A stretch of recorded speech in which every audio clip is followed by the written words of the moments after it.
Hello everyone and welcome to the Dragon Code. In this video we are going to look at constructors and destructors.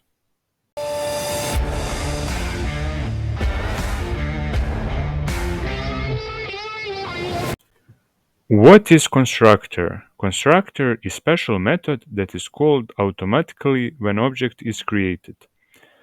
One class can have multiple constructors. That method must have same name as class.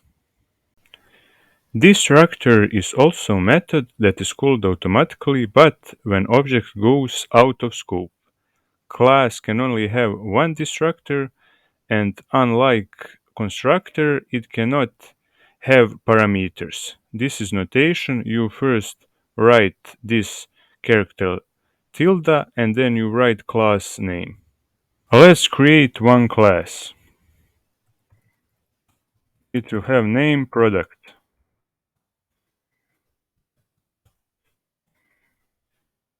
Now I will create object of product class.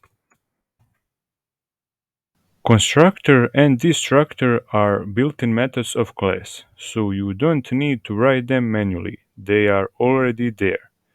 And they are going to be called automatically constructor when object is created and destructor when object goes out of scope. But you can manipulate behavior of constructor and destructor. Let's do that. I will add public access specifier. I will write constructor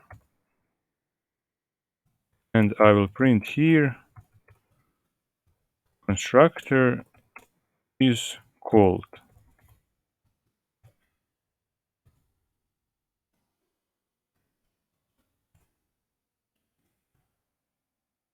And now I will also write destructor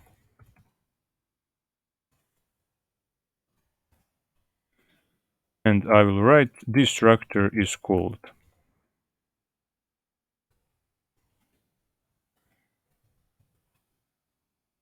And now I will run this program.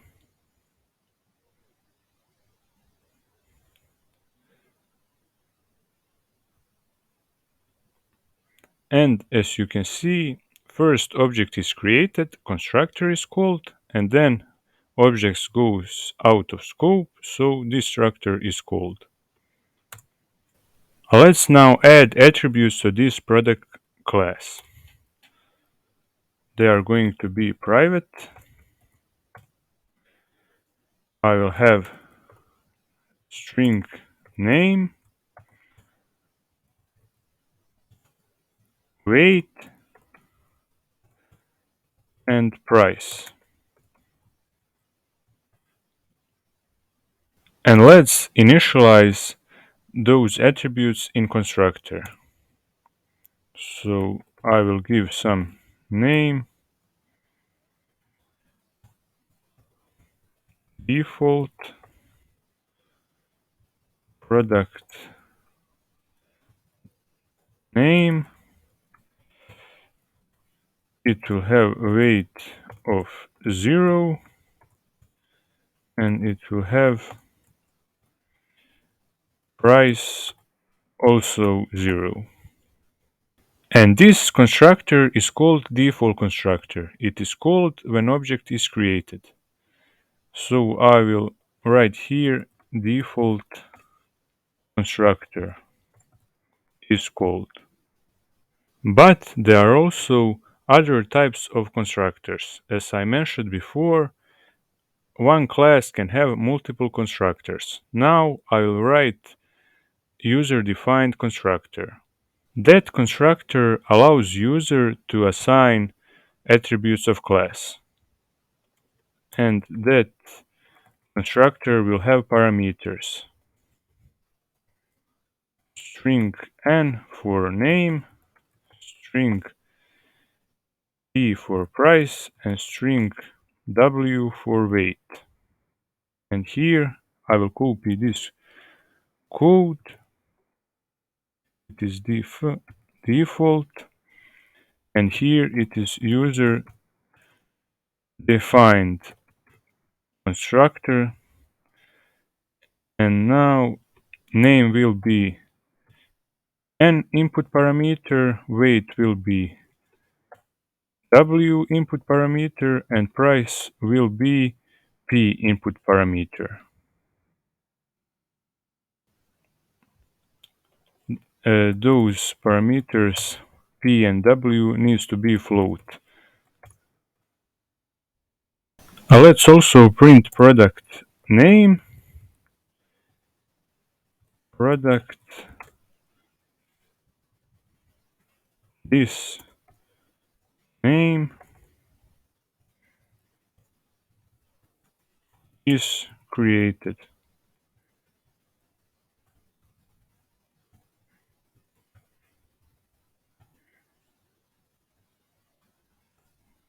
And I will remove new line here. I will also do this in user-defined constructor,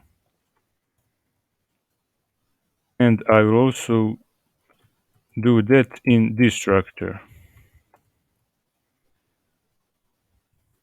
But now is destroyed. I will add full stop and space here to make it look better, and here. And now I will create several objects. So when I declare objects like this, default constructor will be called. But to call user-defined constructor, I need to call that constructor like this. Okay, it is object p2 and I need brackets. Inside that brackets, I can see constructors. So this is user-defined constructor. It has three parameters n, p, and w. So I will give name shampoo.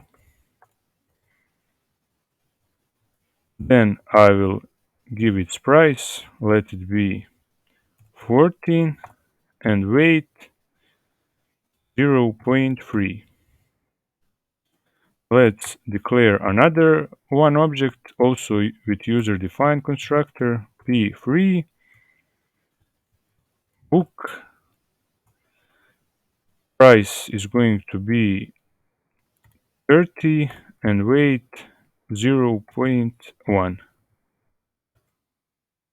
And now I will run this program. As you can see, first p object is created and default constructor is called. So this constructor is called and this name is given to that object. Then objects p2 and p3 are created. p2 is shampoo and p3 is book. And then you can see that objects are destroyed in reverse order, then they are created. There is also another type of constructor, and that constructor is called copy constructor. It is already built in class.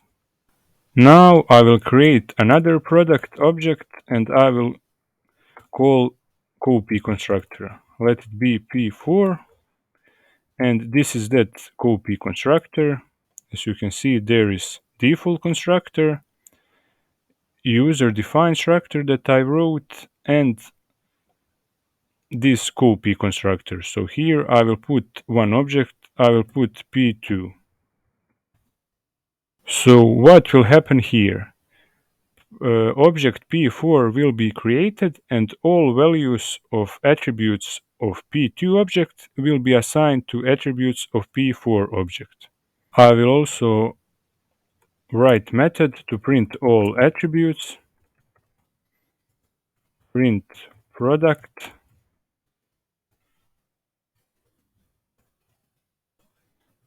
cout this name, this weight,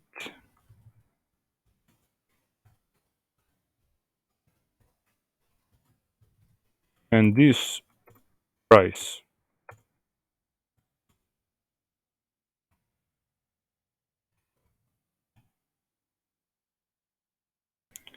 And here I will print I will call that method for P2 and P4 object. Now I will run this code.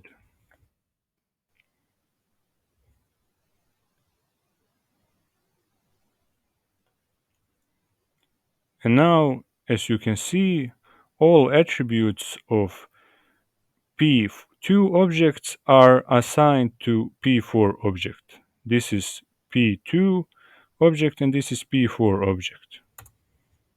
This built-in copy constructor works well with variables, but it can cause problems when you have pointers inside class. To see that, I will change these weight and price variables to pointers. And now I need to allocate memory, heap memory, and store value.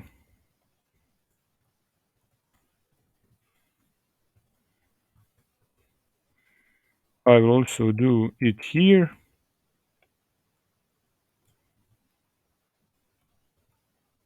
And here I will put W. And here I will put P. And because it is dynamic memory, I also need to deallocate those variables. So I will delete this weight and delete this price. And now I will run this program and it won't work.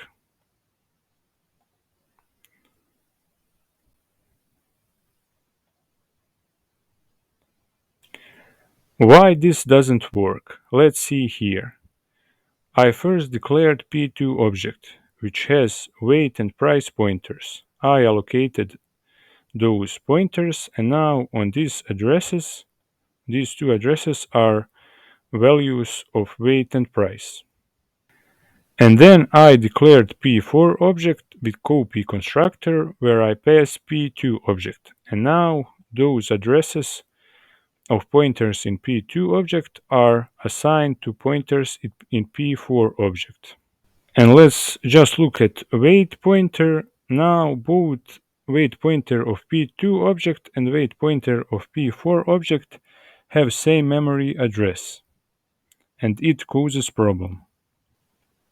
And now if I change weight of P2 object, I will also change weight of P4 object because it is same memory address. And this is not what we want. We want the pointer of each object has its own memory address. Why did I get error in my program? This is because first objects are created, P2 and P4, and then they are destroyed in reverse order. So P4 is last created objects, then it is first destroyed, so those addresses will be deallocated, and now P2 tries to access deallocated memory. This is what causes problem. Because of that, I need to write my own copy constructor. And here I need to pass object by reference, product object by reference. If I remove reference, I will get error. This is because I need to pass already created object. If I remove reference, new object will be created here and this is not allowed. And here in name, I will assign name of P object. With weight, I will allocate new memory address and here I will store a value of weight. So this is pointer. I need to store value here, so I will dereference it. And I will do same with price.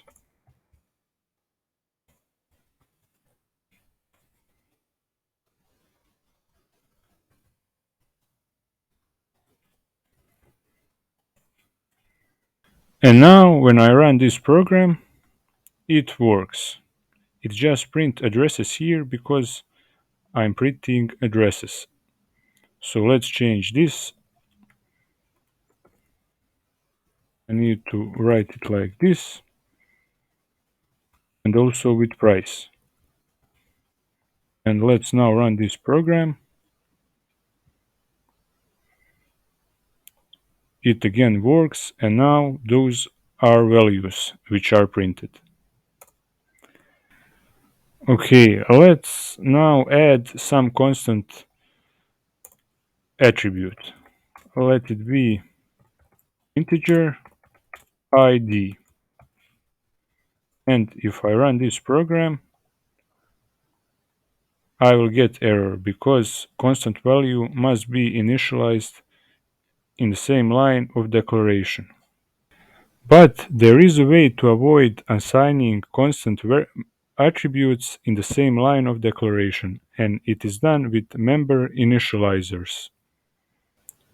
So I need to add colon here, and now I need to write attribute name, and in brackets I can pass value. And I need to do this for all constructors.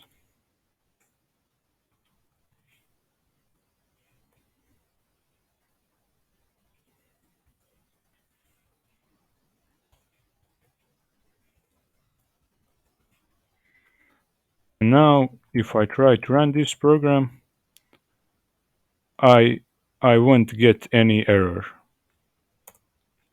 But because it is ID, it should be unique for each product object. So I can declare global int variable. I will call it identifier, and it will initially be 1. And here I will assign identifier to ID attribute, and then I will increment it after declaration. So with that, every object will have different ID. Let's do it for all other constructors.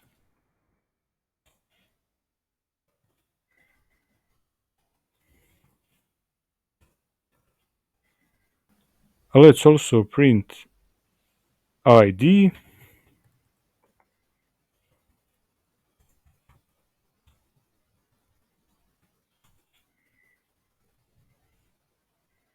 Now I will run this program.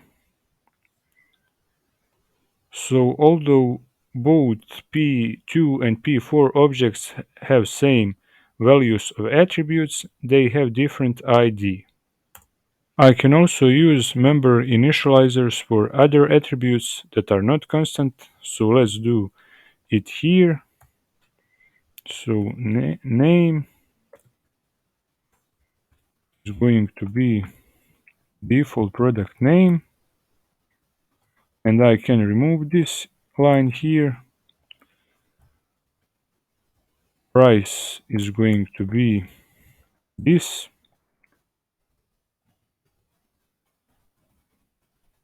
and also weight.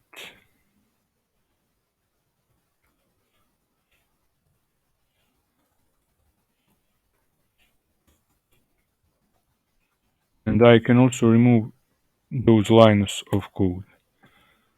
Let's run this program to see does it work. It works. This is all for this video. If you like this video and want more videos like this, press like button and subscribe, and see you next time.